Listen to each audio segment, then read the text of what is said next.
요즘 무지출 챌린지 많이 하시죠?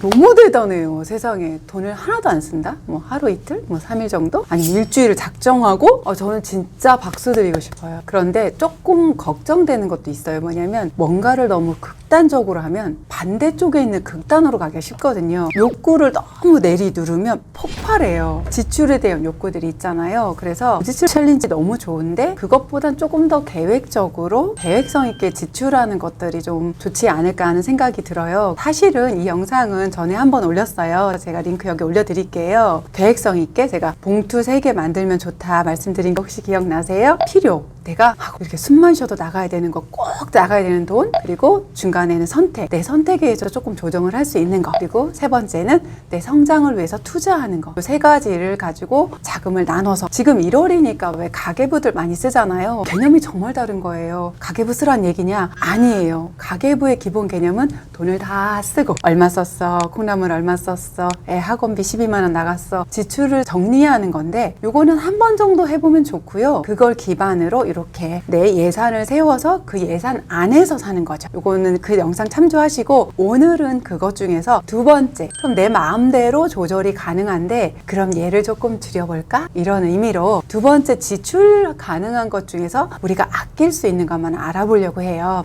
가장 우리가 많이 하는 게 뭐냐면 1+1. 마트 갔을 때 동태가 한 마리에 5,000원인데 2마리에는 8,000원 하는 거죠. 2마리 사서 하나 냉동실 넣어놓고 하나 먹으면 4,000원에 먹는 거니까 2,000원이나 아끼는 거야 라고 생각을 하고 저도 그렇게 샀었어요. 그렇게 한 8년 살아보니까 이 동태 한 마리가 냉동실에 있는 동안은 다른 생선을 살 때 여기가 찔리는 거죠. 그 동태가 자꾸 내 발목을 잡고 동태찌개 맛있게 먹으면 솔직히 한 2, 3주는 동태찌개 먹기 싫거든요.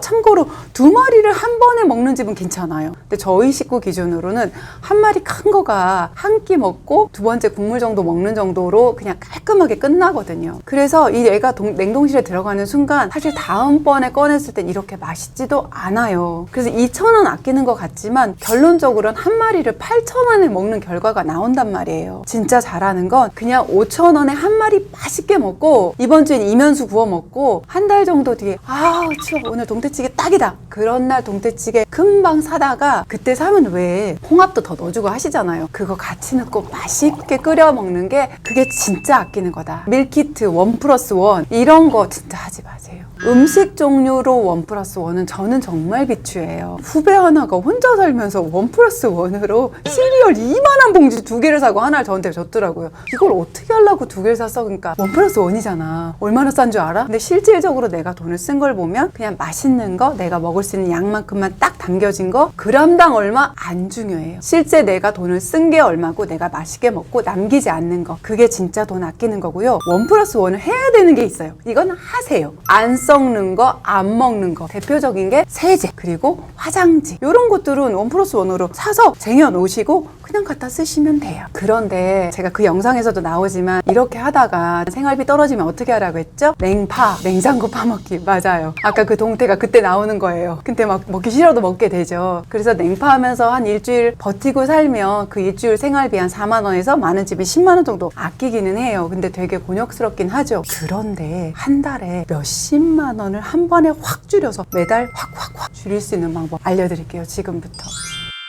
근데 저 이거 얘기하는데 되게 조심스러워요. 돌 맞을까봐. 이게 되게 민감한 부분이어서. 뭐냐면 애들 학원비, 애들 방학이라서 막 안 하던 특강까지 들어야 되고 우리 애 공부 좀 하겠다는 지금 지날수 미쳤고 돈 아끼라고 지금 애 학원 자르라 이거냐. 끝까지 들어보시고 열을 내시면 좋겠어요. 저도 그렇게 했고요. 학원비가 저렴한 거는 10만 원, 20만 원 해서 3, 40만 원 막 보통 그러죠. 그리고 뭐 영수 이렇게 2과목만 들어도 이게 얼마예요? 애 둘 있는 집, 셋 있는 집 100만 원 넘어가는 거 기본이죠. 생활비보다 훨씬 많거나 2~3배 된단 말이죠. 이 학원비를 잘 아낀다면 사실 동태 한 마리 5,000원, 8,000원 이거 사실 일이 아니에요. 근데 어떤 기준이야 뭐냐면 먼저 스스로한테 물어보세요. 우리 애 가망 없는 거 알지? 빡빡 우겨서 그 영어학원 네가 끊었잖아. 애 가기 싫은데 억지로 보냈잖아. 본인하고 단판을 치세요. 진심으로 자기 마음을 들여다보시고 내 마음을 정리하세요. 너 사실 영어학원 그때 갈 때 엄마가 조금 우기긴 했잖아. 어땠니? 그러면 아이들이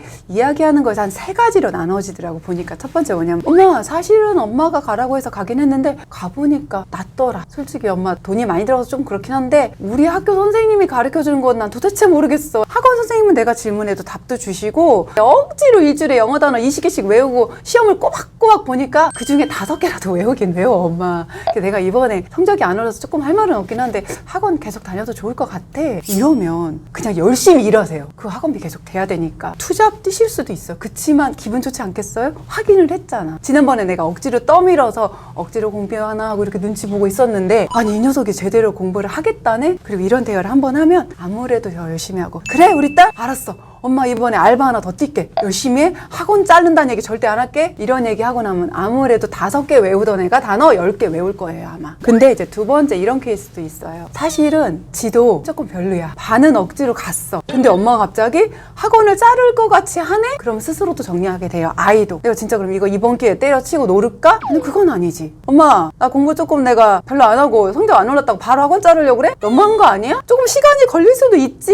이러면서 자기도 엄마한테 덤비고 스스로도 정리를 하면서 열심히 진짜 공부하겠다는 마음을 가질 수도 있어요. 마지막 한 케이스는 뭐냐면 진짜 이게 아는 케이스야. 근데 착해서 엄마한테 말 못하고 학원 가서 그냥 졸고 버티고 그냥 그러고 오고 가끔씩 땡땡이도 하고 이랬는데 엄마가 진심으로 너 진짜 그 학원 엄마가 사실 우겨서 보냈잖아. 어때? 그리고 학원 가서 공부하는 거 지금 영어 수학 2개 하는데 할만해? 너무 어려워? 단계라도 낮춰볼까? 이렇게 얘기를 했는데 엄마 진심을 말해도 돼? 진짜? 진짜? 이러면 표정 관리 잘하세요. 진심을 들으셔야 돼요. 그냥 엄마 때문에 사실 1년을 참았는데 나 솔직히 뭔 소리인지 하나도 모르겠고 근데 엄마 진짜 나 그 영어 수학 나 솔직히 엄마 학원비도 너무 아깝고 나는 그 돈에 한 3분의 1만 있으면 내가 원하는 만화 학원 가고 싶은데 이러고 어쩜 자기 진심을 말할 수도 있어요. 만화 학원은 왜? 엄마 나는 있잖아 웹툰 작가가 꿈이야. 엄마 이거 한번 볼래? 내가 그린 거거든? 하면서 어쩌면 자기 꿈에 관련된 것들을 꺼내올 수도 있어요. 대학을 꼭 가야 되는 거 아니에요. 아유 지나이스 지새끼 얘기 아니라고 함부로 말한다 하실지 모르겠는데 저도 사실 그런 결정을 했어요. 언제 기회가 돼서 제가 마음을 더 열 수 있고 제 이야기를 더 오픈할 수 있다면 언제 기회되면 말씀드릴 텐데 지금 시대 자체가 특정 대학이나 특정 과를 나와야지만 이 아이가 자기 꿈을 펼칠 수 있는 시대가 정말 아니에요. 아이가 이거 해서 자기 꿈을 어떻게 펼치고 싶은지 물어보세요. 그럼 막연하게 말고 네가 어떻게 하고 싶은지 네 좋아하는 그런 그 만화로 한번 그려가지고 엄마한테 브리핑 한번 해봐. 그럼 엄마가 학원 끊어줄 수도 있어. 저는 상상이 돼요. 그럼 그 아이가 얼마나 생기가 도를지 그리고 진짜 알아듣지 못하는 그 영어 수학 학원 돈도 돈이지만 얼마나 걔가 괴로웠겠어요. 그러면서 그 아이가 자기 꿈에 대해서 브리핑도 하고 계획을 세우죠. 물론 나중에 후회할 수도 있어요. 그때 사실 어떻게든 대학을 일단 갔던 게 맞았어 라는 결론을 내리잖아요. 그것도 저는 한 번 시행착오를 통해서 다시 배우고 그 아이가 22,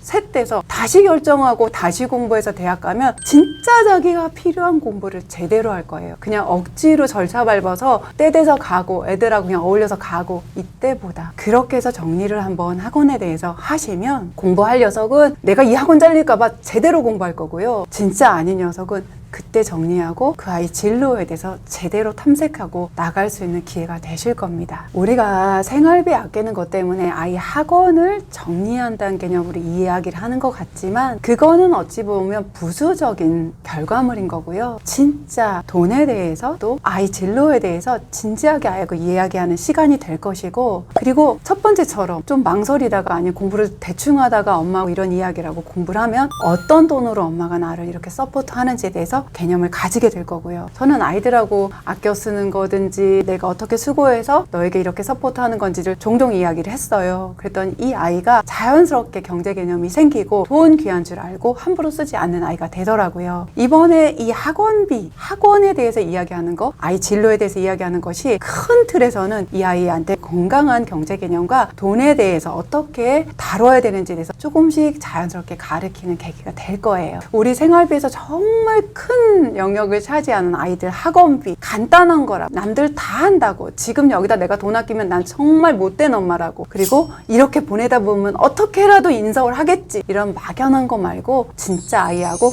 heart to heart, 정말 심장으로 대하는 시간 가지시고, 진짜 아니라면 다른 진로 모색해 보면서 또 결과적으로는 생활비도 확실하게 줄여볼 수 있지 않을까 생각합니다. 아이들 방학인데 억지로 학원 떠밀지 마시고 진심으로 그 학원이 꼭 필요한지 서로에게 짚어보는 시간 가져보면 좋겠습니다. 제가 아이들도 키우니까 그 마음이 어떤 건지, 이 아이에게 이번이 기회인지 내가 그 기회를 박탈하는 건지 함부로 말할 수 없잖아요. 가장 중요한 건 그 아이들 생각이에요. 그 아이의 생각을 온전히 들을 수 있는 그런 마음이 넓은 큰 부모님이 되셨으면 좋겠습니다. 저도 더욱 노력하겠습니다. 지금까지 재개발은 진아이스였습니다. 구독, 좋아요 눌러주시고 이런 부분에 대해서도 댓글 남겨주시면 제 생각을 더 많이 나눠볼 수 있는 기회가 될 것 같아요. 감사합니다.